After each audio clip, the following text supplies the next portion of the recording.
ఒక రేసర్ అవ్వాలనే తన కల నుండి తన ఇంటి పేరునే బ్రాండ్గా మార్చి ప్రపంచంలోని కార్ బ్రాండ్లతో పోటీ పడిన కథే the story of Ferrari. Audio Jungle.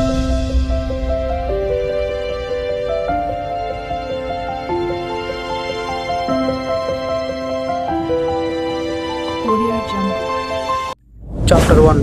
Enzo Ferrari. Enzo Ferrari ఇటలీలోని మోడెనాలో 1898 ఫిబ్రవరి 18న జన్మించాడు. తండ్రి ఆల్ఫ్రెడో ఫెరారీ, తల్లి బిస్బిన్. తన అన్నయ్య పేరు డినో ఫెరారీ. ఆల్ఫ్రెడో ఫెరారీ ఒక మెటల్ వర్కింగ్ కంపెనీని నడిపేవాడు. 1908లో జరిగిన Circuito di Bologna car racing లో పాల్గొన్న ఫెలిస్ నజరోని చూసిన ఎన్జో ఫెరారీ తను కూడా ఒకరోజు రేసర్ అవ్వాలని గట్టిగా నిర్ణయించుకున్నాడు. ఎన్జో ఫెరారీకి 12 ఏళ్ల వయసున్నప్పుడు ఇటలీలోని 2 భాగాలైన ఆస్ట్రో హంగరన్ ఎంపైర్ అలాగే ఆటోమన్ ఎంపైర్ మధ్యలో జరిగిన యుద్ధం మెల్లమెల్లగా వరల్డ్ వార్ 1కి దారితీసింది. ఎక్కువ భాగం యుద్ధం నార్థన్ ఇటలీలో జరగడం వల్ల ఎన్జో ఫెరారీ ఫ్యామిలీకి కష్టాలు తప్పలేదు. 1916లో వచ్చిన ఇటాలియన్ ఫ్లూ ఎన్జో ఫెరారీ తండ్రి మరియు అన్నయ్య డైనోకి రావడంతో వాళ్ళిద్దరూ బలవంతంగా ఆర్మీ నుంచి తొలగించబడ్డారు. కొన్ని రోజుల తర్వాత ఇటాలియన్ ఫ్లూ కారణంగా ఆల్ఫ్రెడో ఇంకా డైనో ఫెరారీ చనిపోయారు. Chapter 2. Beginning of Enzo career. World war 1 సమయంలో Enzo Ferrari metal working business collapse అయిపోయింది. ఇప్పుడు ఎన్జో ఫెరారీ కార్ ఇండస్ట్రీలో జాబ్ కోసం వెతకడం మొదలుపెట్టాడు. కొన్ని రోజులకి ఎన్జో ఫెరారీ మిలాన్లోని సిఎంఎన్ అనే కార్ కంపెనీలో టెస్ట్ డ్రైవర్గా జాబ్ చేశాడు. 1919లో టూరిన్లో జరిగిన Poggio di Berceto hill climbing రేస్లో ఫియట్ రేసింగ్ కార్ కంపెనీకి రేసర్గా పనిచేశాడు. సరిగ్గా తన స్కిల్స్ని చూపించలేకపోవడంతో 4వ స్థానంలో నిలిచాడు. అదే సంవత్సరం నవంబర్ 23న జరిగిన తర్గా ఫ్లోరియా రేస్లో ముందు బాగానే పర్ఫామ్ చేసినప్పటికీ తను నడిపే కార్ ఫ్యూయల్ ట్యాంక్ లీక్ అవ్వడం మొదలైంది. అయినప్పటికీ ఎన్జో 9th పొజిషన్లో నిలిచాడు. దాంతో ఇంప్రెస్ అయిన Italian racing company Alfa Romeo Enzo ఫెరారీని కంపెనీలో చేర్చుకుంది. 1923 రెవెనాలో జరిగిన the Savio circuit car racing టోర్నమెంట్లో తన మొదటి విజయాన్ని ఎన్జో ఫెరారీ నమోదు చేసుకున్నాడు. తర్వాత 1924లో ఎన్జో ఫెరారీ ఏకంగా 3 వరుస టోర్నమెంట్లను గెలిచాడు. దీంతో ఎన్జో ఫెరారీకి రేసింగ్ ఇండస్ట్రీలో మంచి పేరు కూడా లభించింది.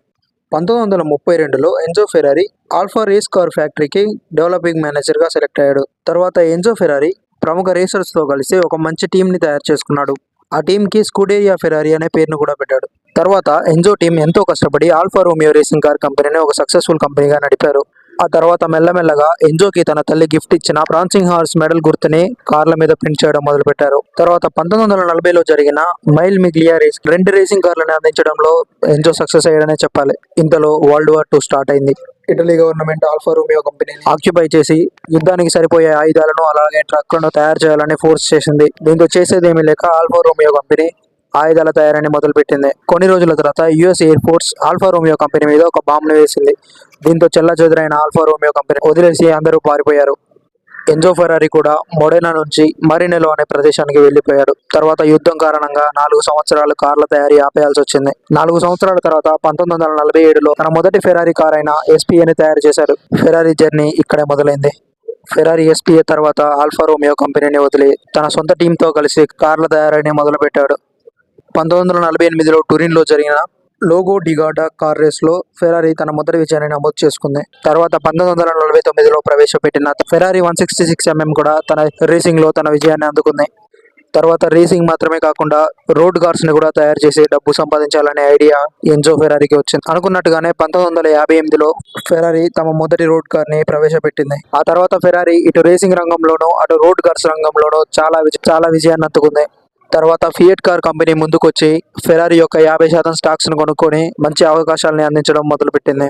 తర్వాత ఎన్జో ప్రవేశపెట్టిన ఫెరారీ 308 జీటీబీ అలాగే జీటీఎస్ 328 అలాగే 365 డేటానా కూడా ఫెరారీకి మంచి ఇమేజ్ ని తెచ్చిందని చెప్పుకోవచ్చు. 1970లో ఆయిల్ షార్టేజ్ నడుస్తున్న సమయంలో ఫెరారీ V12 ఇంజన్ అలాగే V8 ఇంజన్లని ప్రొడక్షన్ చేయడం మొదలుపెట్టింది.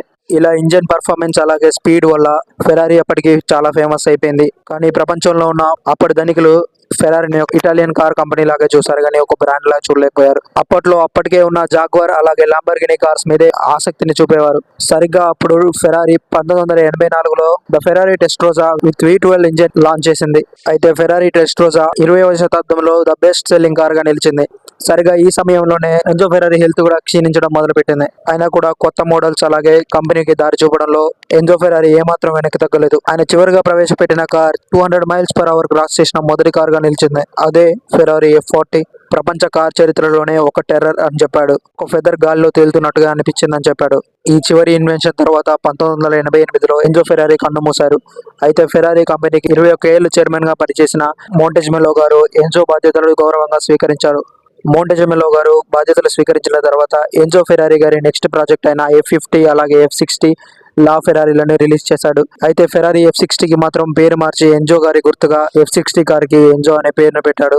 తర్వాత వచ్చిన ఈ 3 కార్స్ కూడా ఫెరారీకి ఒక బ్రాండ్ ఇమేజ్ ని తెచ్చాయి. ఎన్జో ఫెరారీ గారి ప్రాజెక్టులని పూర్తి చేసిన తర్వాత మోంటెజ్మెలో గారు 2014లో రిజైన్ చేశారు. ఇలా తన ఇంటి పేరైన ఫెరారీని ఒక బ్రాండ్ ల ప్రపంచానికి పరిచయం చేశారు.